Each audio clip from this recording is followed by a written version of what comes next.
What's up, anime fans? James Alden here, and the hype just keeps on rolling, especially in this week's chapter / episode of RWBY. Now, as the title states, I'll be reviewing episode 12 of Volume 6 for RWBY, Seeing Red. Now, this episode is a very sort of conclusive episode. A lot gets wrapped up. And to start off with, we'll talk about the fight between RWBY and the gang versus the lady and the giant robot. And this fight altogether was just a great fight to begin with. And a lot of action, good music from last week, good sound effects as well from this week's episode, and just wrapped up nicely. So, in this week's episode specifically, we have quite a few good character moments. And to start with, we have a good moment from Oscar, giving us a sort of plan, as such, to take down this robot. However, since we know the plan and we're told it straight away, it fails. And this actually does a good job in giving the lady in the robot a little bit of credit, simply because she saw what they were up to and stopped it quickly.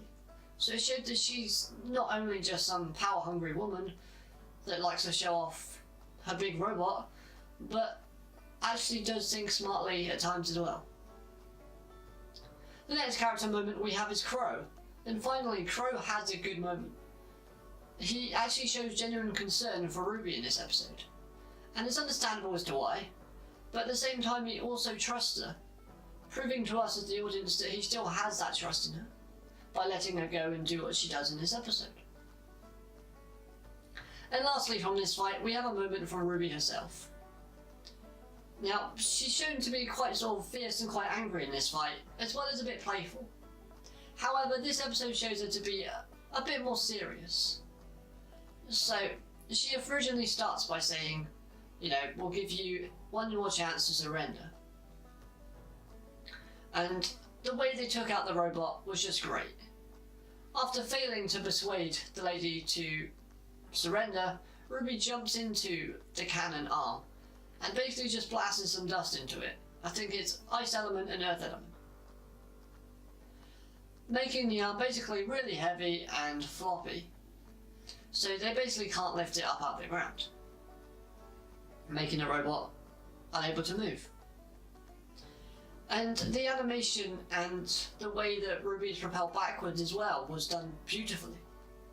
I love the fact that she was also sort of like sparking from her aura sort of fading, proving that she got damaged as well, because it was a reckless, crazy idea, but it worked.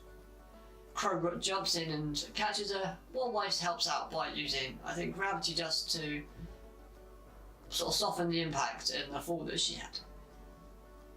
So that was, for me, was a great way to conclude that fight between those group of characters.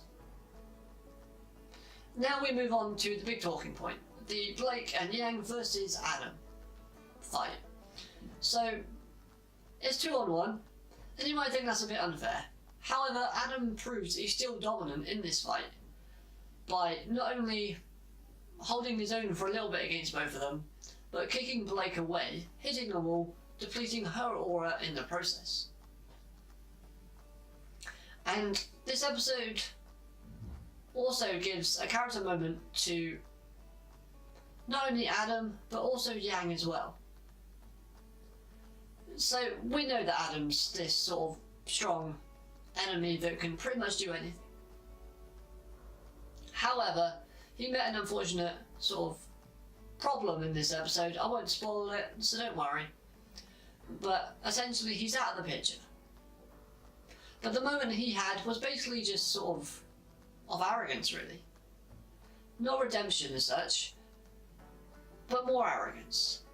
He's just overconfident, and it just adds a layer of more sort of a more, not diminishing to his character, but it just adds to his more villainous side to his character, being cocky and overconfident. Basically, when he states that he asks the Angus the question, "Are you faster than when you were at Beacon?" And then we go to the other side, where Yang is more calm, collective, and makes good decisions in this fight, which is completely different than the character we're used to. Normally, in this situation, Yang would have jumped in and gone all guns blazing. Or rockets blazing. Whichever one you want to choose. And this episode proves how much she's actually grown over the series. Because like I said, in Volume 3, she just jumped in recklessly using her semblance. But since Volume 3, we haven't seen the semblance until this episode. This episode actually brought back that semblance in possibly the best way they could. And it looks really nice as well. So essentially, although she's not faster than she was back at Beacon when she first faced Adam, she's a lot more smarter and more collective. And when she uses her semblance, her hair blazes up and it looks like she's gone Super Saiyan. So that was really cool. She knocked Adam away, depleting his aura, and we don't normally see Adam sort of taking proper damage. It's normally his sword that does it. Anyway, thanks to Blake coming back in, the fight concludes, and the episode ends on the cliffhanger with a Godzilla-like Grim appearing out of the ocean, and let's face it, that was all already foreshadowed, because when the robot first got introduced, it was told to us that that robot's purpose was to take care of Grim from the sea. Now, they wouldn't have given us that information if that had been sort of not relevant later on. So they already hinted at that, so that was nice foreshadowing.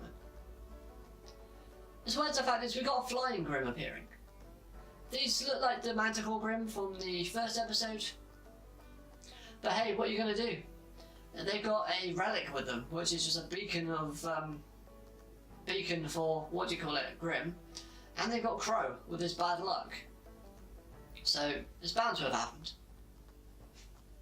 Now the robot's out of commission, so next week we'll probably see everyone scrambling trying to take out this behemoth of a creature from the sea, because the robot is no longer able to function, thanks to what happened in this episode. So that'll be interesting to see how they resolve that. Plus, all of the fighters, their aura is pretty low, and the only person that can really sort of boost them up as such is Jean. But it's going to take time for him to get to everybody, so they're going to have help from elsewhere. And I know there's people talking about sort of Winter coming back in, and it makes sense from a story point of view for Winter to return. However, personally, I wouldn't like just Winter to return. I would like someone like Penny. Penny's one of my favourite characters in the series, and it'd be amazing to see her return in either next week's episode or the last episode of the season. I think there's one more after next week. But it'd be great to see her return as well. However, the way I see the series ending is someone from sort of Atlas, so maybe Winter herself, helps out, sees that Team RWBY and Weiss are sort of helping out as well, and she's the one that prompts them to go.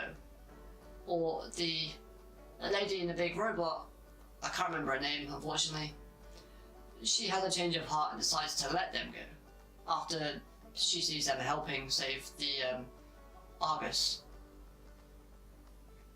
But that's just a few thoughts I have for the upcoming episodes.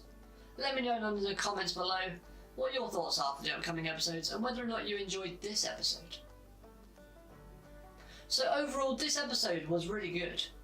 It was another sort of fantastic episode to follow off from last week's.